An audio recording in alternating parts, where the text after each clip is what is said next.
Private साहूकारों का बढ़ता हुआ दबदबा।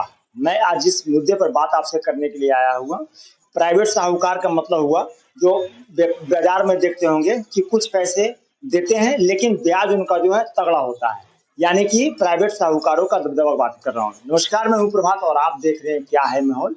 आज एक विशेष कार्यक्रम मैं लेकर आपके लिए आया हूँ जिसमें मैं आपको दिखाना चाहता हूँ कि प्राइवेट साहूकारों के दबदबा के चलते क्या स्थिति बनती है।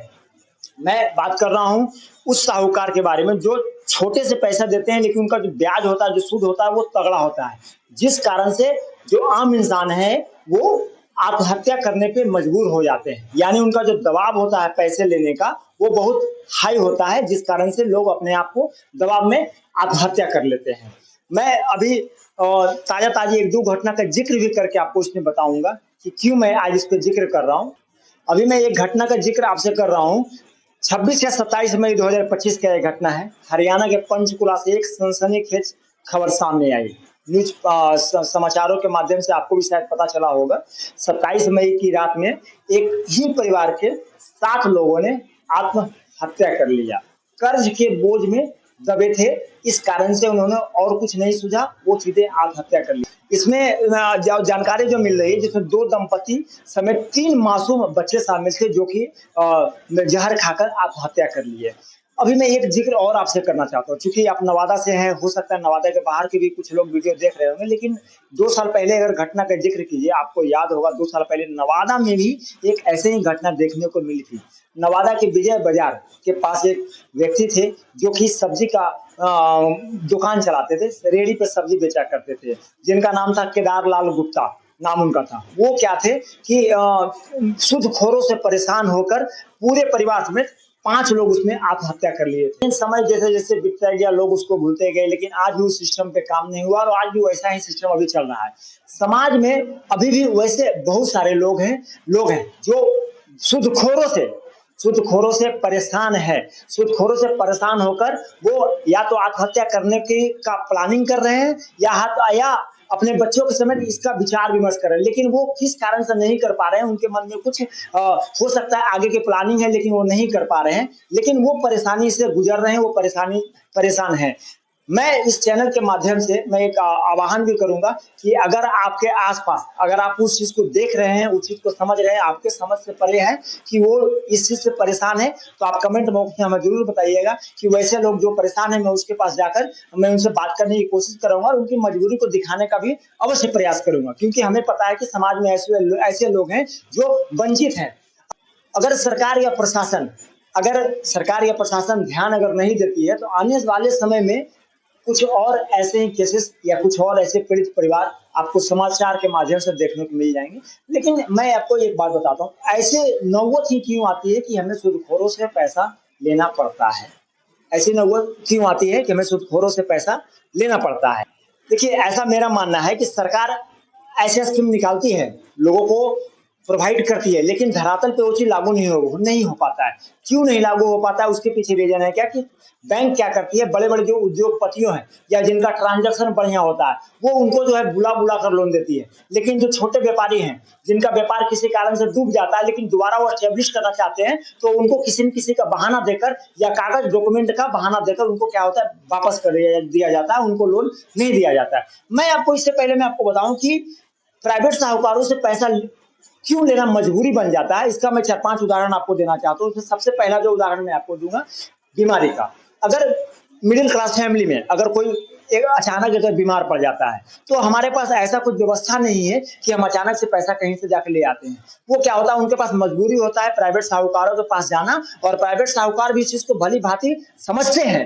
वो किसकी ये जाएगा तो जाएगा कहाँ। इनको क्या होता है कि 8%, 10%, 15% पर ब्याज उनको जो है देते हैं, क्योंकि वो उसमें जरूरत होता है उनको लेने का, वो जबरदस्ती ले लेते हैं पैसा, 10%, 15% भी पैसा उठा लेते हैं।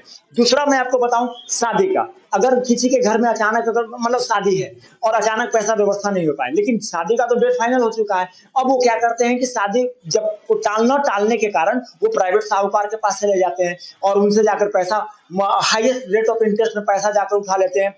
तीसरा मैं आपको बताऊं शिक्षा का। अगर कोई बच्चा जो है स्कूल में, प्राइवेट स्कूल में पढ़ रहा है, जहाँ पे उसका जो है हर मंथ उसका फीस जाता है, किसी कारण से मानकर चलिए कि एक आध महीने प्राइवेट जॉब में अगर कोई लड़का का कोई आदमी कर रहे हैं और वो जॉब छूट जाता है, या बिजनेस कर रहे हैं, बिजनेस में नफा नुकसान हो जाता है, तो वो क्या होता है, फीस वगैरह नहीं भर पाते हैं, जिस कारण से स्कूल का जो दबाव होता है, तो दबाव होने के कारण वो पैसा इधर उधर से व्यवस्था करके वो उसमें दे देते हैं।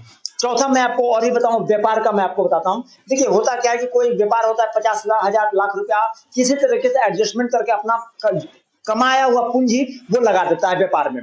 किसी कारण से वो पैसा 1 लाख में व्यापार नहीं चल पाता है, नहीं चल पाने में क्या होता है क्या कि व्यापार में और पूंजी का जरूरत पड़ता है, तो वो क्या करते हैं, बैंक का दरवाजा खटखटाते हैं कि बैंक हमें पैसा देगी।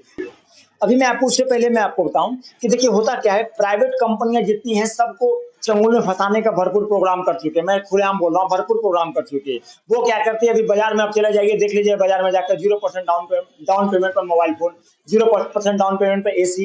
तो चाहत किसको नहीं है कि हमारे पास क्या हो जाए, लेकिन उस चाहत के चक्कर में क्या है कि अपना वो युवा जो हमारे देश का है वो भविष्य को बर्बाद कर रही है। 10,000 15,000 के चलते वो अपना जो सिविल खराब कर लेती है, जो कि आने वाले समय में अगर वो व्यापार भी करना चाहे तो वहां पे बैंक उसको लोन नहीं देगी कि आपका जो है सिविल खराब हो जाएगा।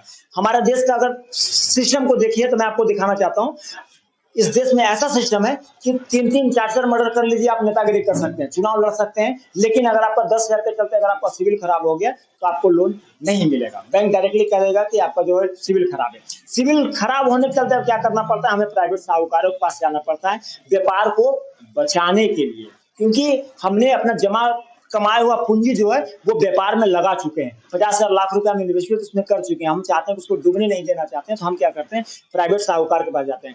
फिर भी अगर डूब जाता है तो प्राइवेट साहूकार तो अपना पैसा छोड़ता नहीं है, वो घर पे आके बदमाशी करके, रंगदारी करके अपना जो पैसा वो पैसा ले लेती है। पांचवा मैं आपको एक और उदाहरण देता हूँ, अगर किसी के यहाँ दाह संस्कार अगर आपको करना है, मतलब किसी के यहाँ डेथ अगर हो जाती है, तो हो सकता है कि उसके यहाँ पैसा दाह संस्कार के लिए पैसा नहीं, क्योंकि दाह संस्कार तो मैंडेटरी करना है। अब मैंडेटरी करने के कारण क्या होता है कि जो भी उसमें आपके पास पैसा है कि नहीं वो नहीं देखा जाता है।